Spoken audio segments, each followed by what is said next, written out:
Assalamualaikum warahmatullahi wabarakatuh.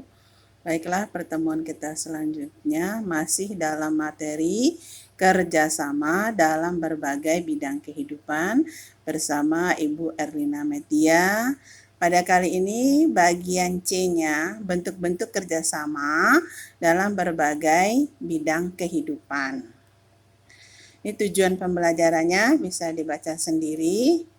Kemudian yang pertama, kerjasama pada saat pandemi atau COVID-19 ini ya, kita lihat ya, ada dalam gambar itu bentuk bantuan ya yang diserahkan oleh Bapak Polisi kepada dua orang ibu ya.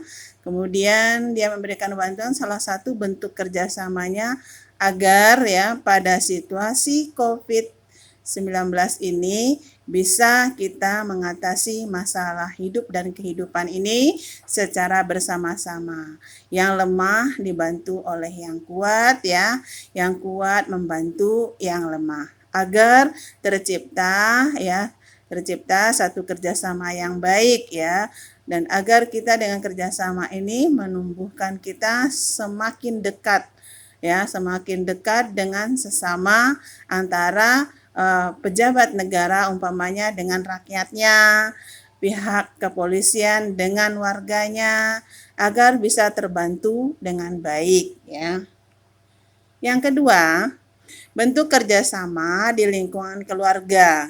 Di sini dicontohkan di dalam gambar ada seorang ibu, seorang bapak, dan anak bersama-sama di hari libur membersihkan rumah.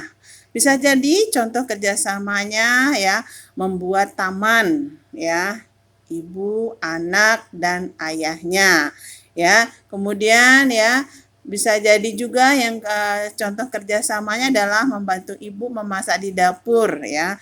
Mungkin di hari Minggu kamu bisa membantu ibumu memotong sayur atau menggoreng ya. Dan ibu kamu bisa mengerjakan yang lain. Bapak kamu juga bisa membantu ibu di dapur. Macam-macam yang bisa kita gunakan sebagai wujud dari kerjasama di lingkungan keluarga.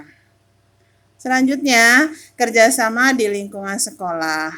Pada gambar yang Ibu perlihatkan ya, di sini adalah bersama-sama ya, dua orang putri bersama-sama membersihkan kelas ya. Kamu juga begitu, nanti kalau sudah tatap muka, kamu juga harus bersama-sama membersihkan kelas kamu masing-masing ya.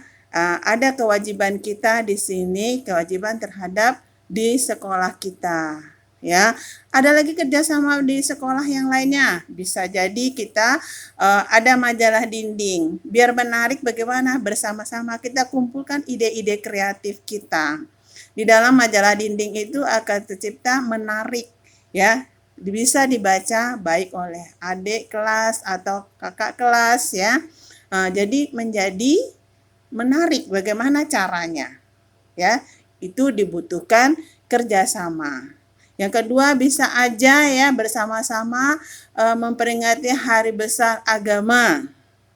Ya, hari besar agama ya, agama kita masing-masing ya. Bagaimana memperingati hari besar agama ya, bagaimana mewujudkannya dalam kehidupan kita sehari-hari, mengimplementasikannya bagaimana supaya acara tersebut bisa bekerja sama. Kerjasama kamu dengan guru kamu dan lain sebagainya. Ya. Kemudian kerjasama di lingkungan masyarakat. Kerjasama di lingkungan masyarakat pada gambar yang Ibu berikan yaitu bekerja sama membuat jembatan. Pada saat itu jembatannya terputus, kemudian dia buat ya dari jembatan dari kayu dulu. Karena apa? Karena belum permanen bersama-sama. Siapa saja yang terlibat di sana? Ada bapak-bapak, ada anak-anak. Ibu-ibunya ada nggak? Ibu-ibunya tidak terlihat. Jadi ibu-ibunya mungkin mempersiapkan makanan untuk makanan orang yang bekerja membuat jembatan. Berarti di sana timbullah kerja sama. agar terwujud apa yang diinginkan secara bersama. Bisa saja di lingkungan masyarakat ini ya ada kegiatan Siskamling ya, menjaga keamanan lingkungan ya, atau gotong royong membersihkan lingkungan. Nah, kita perlu bekerja sama agar terwujud satu lingkungan yang bersih ya. Kemudian kerjasama di lingkungan bangsa dan negara. Di sini di gambar ini adalah kerjasama antar negara, perdagangan antar negara yang dicontohkan. Ada beberapa perwakilan dari negara-negara tetangga mengadakan kerjasama, ya pejabat-pejabat negara kita agar tercipta apa? Satu negara yang sejahtera. Bisa saja kalau dalam kerjasama dalam bernegara, contohnya bisa saja kita sebagai warga negara yang baik, yaitu membayar pajak, ya. Atau yang kedua adalah penegakan hak asasi manusia. Ya, apabila terjadi ya penindasan terhadap hak asasi manusia, kita sebagai warga negara yang baik harus ya membela negara kita. Ya, bagaimana mewujudkan bagaimana hak asasi manusia itu bisa dilindungi, terpelihara. Jangan sampai diinjak-injak hak asasi manusia. Ya, itu di lingkungan bangsa dan negara. Istilah kerjasama ini di berbagai daerah atau gotong royong ini di berbagai daerah itu banyak sekali macam-macam.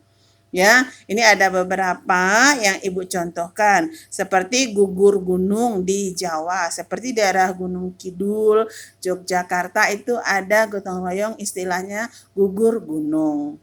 Ya, kemudian di Madura Songsong Lomhong. Ya, kemudian di Bali itu ada subak ya, pengairan. Kalau di Sumatera Barat itu ada julo-julo. Ya.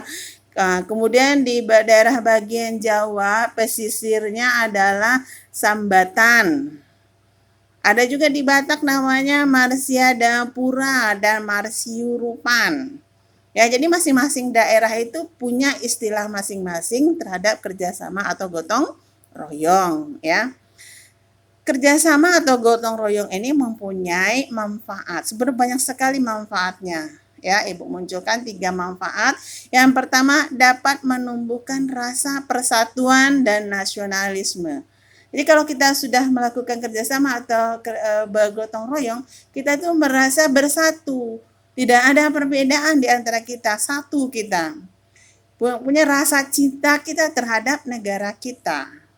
Ya, jadi menumbuhkan kita menjadi satu keluarga, menjadi bersatu dalam satu daerah, satu wilayah, ya, khususnya NKRI. Ya, yang kedua adanya kolaborasi, ide yang kreatif dan unik. Dengan adanya kita berkumpul, bekerja sama, akan timbullah satu ide-ide kreatif. Oh, ini loh lebih baik, ini lebih cantik, ini lebih bagus. Jadi kira-kira kita apa? Menerima pendapat orang lain. Muncullah kita gabung pendapat itu menjadi satu. Muncullah ide-ide kreatif yang menarik bagi kita semua. Dan hasilnya karena banyak ide kreatif hasilnya akan lebih baik dan maksimal.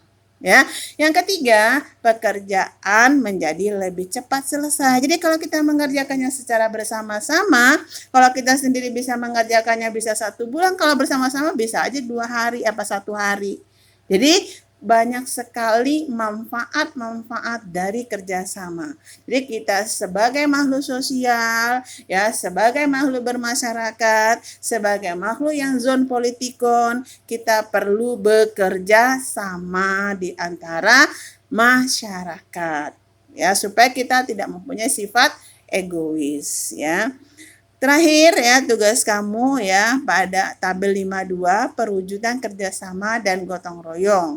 Ya, tabel 53 proyek kewarganegaraan dikumpulkan dan dijapri ya. Sekian, terima kasih. Wabillahi taufik wal hidayah. Wassalamualaikum warahmatullahi wabarakatuh.